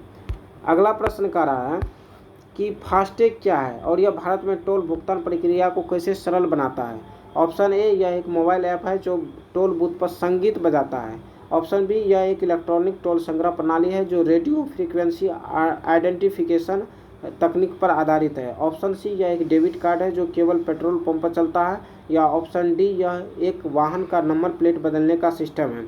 दोस्तों जैसा कि आप लोग जानते हैं इसका सही आंसर क्या हो जाएगा, ऑप्शन बी हो जाएगा। ठीक है, चलिए इससे संबंधित महत्वपूर्ण फैक्ट को देखते हैं। यदि बात करें फास्टैग आधारित वार्षिक पास की, तो केंद्रीय सड़क परिवहन और राजमार्ग मंत्री ने हाल ही में हैसल फ्री हाईवे ट्रेवल के लिए 3000 रुपया का फास्टैग आधारित वार्षिक पास शुरू करने की घोषणा की है। कितने रुपये की जो है फास्टैग आधारित वार्षिक पास शुरू करने की घोषणा की है, 3000 रुपया की। कहता है इस पहल का उद्देश्य देश भर में टोल प्लाजा पर यात्रियों को बिना रुकावट यात्रा का अनुभव देना है। फास्टैग एक इलेक्ट्रॉनिक टोल कनेक्शन सिस्टम है जिसे national payments corporation of India अर्थात एनपीसीआई और भारतीय राष्ट्रीय राजमार्ग प्राधिकरण एनएचएआई द्वारा संचालित किया जाता है। इसे किसके द्वारा संचालित किया जाएगा, तो एनपीसीआई और एनएचएआई द्वारा संचालित किया जाएगा। कहता है यह रेडियो फ्रीक्वेंसी आइडेंटिफिकेशन आरएफआईडी तकनीक पर आधारित है। किस तकनीक पर आधारित है, तो रेडियो फ्रीक्वेंसी आइडेंटिफिकेशन तकनीक पर आधारित है। इसे किसके द्वारा जो है संचालित किया जाएगा, तो national payments corporation of India और भारतीय राष्ट्रीय राजमार्ग प्राधिकरण द्वारा संचालित किया जाएगा। ठीक है, यदि फास्टैग की संरचना की यदि बात करें तो फास्टैग एक स्टिकर के रूप में वाहन की विंड स्क्रीन पर लगाया जाता है जिसमें एक माइक्रोचिप और छोटा एंटीना होता है। वाहन के किस स्पेस पे लगाया जाता है, तो विंड स्क्रीन पे लगाया जाता है। ठीक है, और ये 13 अंक के इलेक्ट्रॉनिक कोड होता है। कितने अंक के इलेक्ट्रॉनिक कोड होता है, 13 अंक का, जो वाहन और उसके मालिक के खाते से लिंक होता है। ठीक है, यदि पैसिव टैग की बात करें तो फास्टैग में बैटरी नहीं होता, यह पैसिव आरएफआईडी टैग होता है। ठीक है, तो इस तरह से हम लोगों ने महत्वपूर्ण फैक्ट को जाना। चलिए अगले प्रश्न की तरफ बढ़ते हैं। अगला प्रश्न कर रहा है कि हाल ही में किस देश की निजी अंतरिक्ष मिशन हाकुटो आर, ये अंतरिक्ष मिशन का नाम याद रखना है कि नाम क्या था, हाकुटो आर, को पेंच बम कंपनी, कौन सा कंपनी, पेंच बम कंपनी, मिशन कौन है, हाकुटो आर को कहता किसके द्वारा लॉन्च किया गया था, जिसका उद्देश्य रेजिलियंस लैंडर को चंद्रमा की सतह पर उतारना था, परंतु यह असफल रहा। ऑप्शन ए चीन, ऑप्शन बी उत्तरी कोरिया, ऑप्शन सी जापान या ऑप्शन डी वियतनाम। दोस्तों इसका सही आंसर जैसा कि आप लोग जानते हैं ऑप्शन सी जापान होगा। चलिए अब तेजी से आगे बढ़ते हैं। अगला प्रश्न कर रहा है कि भारत में अनुसूचित जनजातियों की संख्या 2011 के अनुसार 10.45 मिलियन से अधिक है। कितना है, अनुसूचित जनजाति अर्थात एसटी की जनसंख्या कितना है, 2011 की जनगणना के अनुसार 10.45 मिलियन से अधिक है। कहता है यह कुल जनसंख्या का कितना परसेंट है। Option A 6.5%, option B 7.6%, option C 8.6% या ऑप्शन डी 9.5%। दोस्तों इसका सही आंसर जो है वह क्या है, ऑप्शन सी 8.6% से अधिक है या इतना है। चलिए अगले प्रश्न की तरफ बढ़ते हैं। अगला प्रश्न कह रहा है कि हाल ही में कौन सी एक नई डिजिटल पता प्रणाली शुरू की गई है जिसका उद्देश्य देश में स्थानों की सटीक पहचान करना है। Option A Bharat Gen, option B DigiPIN, option C Gyan Bharat mission या ऑप्शन डी इनमें से कोई नहीं। दोस्तों इसका सही आंसर जो है वह क्या है, डिजिपिन अर्थात ऑप्शन बी है। चलिए अगले प्रश्न की तरफ बढ़ते हैं। अगला प्रश्न कह रहा है कि यूरेशियन ऊदबिलाव, कौन सा, यूरेशियन ऊदबिलाव जो कश्मीर घाटी में लगभग विलुप्त के कगार पर है, अंतर्राष्ट्रीय प्रकृति संरक्षण संघ द्वारा इसे किस रूप में वर्गीकृत किया गया है। ऑप्शन ए संकटग्रस्त में, ऑप्शन बी निकट संकटग्रस्त में या ऑप्शन सी गंभीर रूप से संकटग्रस्त या ऑप्शन डी इनमें से कोई नहीं। दोस्तों इन्हें जो है अंतर्राष्ट्रीय प्रकृति संरक्षण संघ द्वारा जो है वर्गीकृत किया गया है वह निकट संकटग्रस्त अर्थात ऑप्शन बी सही है। ठीक है, चलिए अगले प्रश्न की तरफ बढ़ते हैं। अगला प्रश्न कह रहा है कि अहमदाबाद में एयर इंडिया का बोइंग 787 ड्रीम लाइनर, कौन सा, 787 ड्रीम लाइनर विमान हादसे के बाद चर्चित ब्लैक बॉक्स को सर्वप्रथम किस देश ने अपनी फ्लाइट में लागू किया था। Option A America, option B चीन, option C Japan, option D Australia. दोस्तों इसका सही आंसर जो होगा वह ऑस्ट्रेलिया होगा। ऑस्ट्रेलिया ने सबसे पहले इसे लागू किया था। यहाँ नाम जरूर ब्लैक बॉक्स है लेकिन ये इसका कलर क्या होता है, इसका कलर जो होता है वह ऑरेंज होता है। ठीक है, चलिए अगले प्रश्न की तरफ बढ़ते हैं। अगला प्रश्न कर रहा है कि प्रतिवर्ष श्रीनगर व उसके आसपास के क्षेत्र में किस देवी को समर्पित खीर भवानी उत्सव का आयोजन किया जाता है। Option A Ragna Devi, option B Vaishno Devi, option C Kali Mata या ऑप्शन डी सरस्वती माता। दोस्तों इसका सही आंसर जो है वह है ऑप्शन ए रागना देवी। ठीक है, चलिए अगले प्रश्न की तरफ बढ़ते हैं। अगला प्रश्न करा कि किस राज्य सरकार ने रामनाथपुरम जिले के धनुषकोडी में आधिकारिक तौर पर ग्रेटर फ्लेमिंगो अभयारण्य घोषित किया है।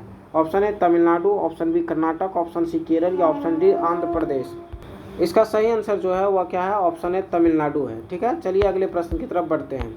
अगला प्रश्न करा कि केंद्रीय मंत्री किरण रिजिजू ने वक्फ संपत्ति प्रबंधन हेतु पारदर्शिता लाने के लिए कौन सा पोर्टल लॉन्च किया है। ऑप्शन ए उम्मीद पोर्टल, ऑप्शन बी जिहाद पोर्टल, ऑप्शन सी वक्फ आरक्षण पोर्टल या ऑप्शन डी इनमें से कोई नहीं। दोस्तों इसका सही आंसर जो है वो है ऑप्शन ए उम्मीद पोर्टल लॉन्च किया गया है। चलिए अगले प्रश्न की तरफ बढ़ते हैं। अगला प्रश्न कर रहा है कि किस बीमा संस्था ने एक दिन में सर्वाधिक जीवन बीमा पॉलिसी बेचने के लिए गिनीज वर्ल्ड रिकॉर्ड में अपना नाम दर्ज किया है। Option A New India insurance, option B United India insurance, option C Bharatiya Jeevan बीमा निगम या ऑप्शन डी ओरिएंटल इंश्योरेंस। दोस्तों इसका सही आंसर जैसा कि आप लोग जानते हैं ऑप्शन सी भारतीय जीवन बीमा निगम अर्थात LIC। ठीक है, चलिए अगले प्रश्न की तरफ बढ़ते हैं। अगला प्रश्न कह रहा है कि हाल ही में कौन सा देश आधिकारिक रूप से ब्रिक्स समूह में साझेदार देश के रूप में शामिल हो गया है। Option A Philippines, option B Indonesia, option C Vietnam या ऑप्शन डी मालदीव। दोस्तों इसका सही आंसर है ऑप्शन सी वियतनाम। चलिए अगले प्रश्न की तरफ बढ़ते हैं। अगला प्रश्न कर रहा है कि अहमदाबाद में हुए एयर इंडिया विमान हादसे में बीजेपी नेता और गुजरात के पूर्व मुख्यमंत्री विजय रूपानी की मौत हो गई है। वह किस अवधि में गुजरात के मुख्यमंत्री रहे थे। ऑप्शन ए 2016 से 21 के बीच, ऑप्शन बी 2014 से 19 के बीच, ऑप्शन सी 2018 से 23 के बीच या ऑप्शन डी 2013 से 18 के बीच। दोस्तों विजय रूपानी जो गुजरात के मुख्यमंत्री रहे थे वह 2016 से 21 के बीच अर्थात ऑप्शन ए सही है। चलिए अगले प्रश्न की तरफ बढ़ते हैं। अगला प्रश्न कह रहा है कि हाल ही में विश्व आर्थिक मंच द्वारा ग्लोबल जेंडर गैप रिपोर्ट, सबसे पहली बात है कि ग्लोबल जेंडर गैप रिपोर्ट किसके द्वारा जारी किया जाता है, विश्व आर्थिक मंच द्वारा। कहता है कि कौन सा संस्करण जारी किया गया, कौन सा संस्करण जारी किया गया है जिसमें भारत का रैंक 131वां है। भारत का रैंक इसमें कितना है ग्लोबल जेंडर गैप रिपोर्ट में, तो वो 131वां है। कहता कौन सा संस्करण जारी किया गया है। ऑप्शन ए 18वां, ऑप्शन बी 21वां, ऑप्शन सी 19वां या ऑप्शन डी 29वां। दोस्तों इसका सही आंसर जो है वह क्या है, ऑप्शन सी 19वां रिपोर्ट जारी किया गया है। ठीक है, या 19वां संस्करण जारी किया गया है। चलिए अगले प्रश्न की तरफ बढ़ते हैं। अगला प्रश्न कह रहा है कि भारत को अंतर्राष्ट्रीय प्रशासनिक विज्ञान संस्थान की अध्यक्षता के लिए चुना गया है। भारत यह अध्यक्षता किस अवधि के लिए संभालेंगे। ऑप्शन ए 2026 से 29 के लिए, ऑप्शन बी 2025 से 28 के लिए, ऑप्शन सी 2025 से 29 के लिए, ऑप्शन डी 2026 से 27 के लिए। दोस्तों इसका सही आंसर जो है वह है ऑप्शन बी 2025 से 28 के लिए भारत द्वारा इसकी अध्यक्षता संभाली जाएगी। ठीक है, चलिए अगले प्रश्न की तरफ बढ़ते हैं। अगला प्रश्न करा कि हाल ही में वैज्ञानिकों ने पृथ्वी से लगभग 15,000 प्रकाश वर्ष दूर आकाशगंगा में किस वेधशाला से ASKAP-J 18320911 की खोज की है। Option A Hubble space telescope से, option B Compton gamma ray observatory से, ऑप्शन सी नासा के चंद्रा एक्सरे वेधशाला द्वारा या ऑप्शन डी उपयुक्त में से कोई नहीं। दोस्तों इसका सही आंसर जो है वह क्या है, ऑप्शन सी नासा के चंद्रा एक्सरे वेधशाला द्वारा इसकी खोज की गई है। चलिए आज के इस सेशन के लास्ट प्रश्न को देखते हैं। प्रश्न कर रहा कि किस देश ने प्रवासियों के माता पिता के लिए एक नई वीज़ा योजना जो कि 10 वर्ष तक का होगा शुरू की है। Option A New Zealand, option B Australia, option C Pakistan या ऑप्शन डी फिलीपींस। दोस्तों इसका सही आंसर जो है वह क्या है, ऑप्शन ए न्यूजीलैंड द्वारा इस तरह की व्यवस्था की गई है। तो इस तरह से हमने जून माह के जितने भी करंट अफेयर्स बन सकते थे प्रतियोगिता दर्पण से उन सभी को कवर करने का कोशिश किया। न सिर्फ कवर किया बल्कि जितने भी गहराई में जा सकता था उतने गहराई में जाने का कोशिश किया हूँ। तो थोड़ा वीडियो लंबा हो गया है लेकिन ये काफ़ी ज़्यादा हेल्पफुल होगा। तो चलिए फिर मिलेंगे नए वीडियो के साथ, तब तक आप सभी का बहुत बहुत धन्यवाद।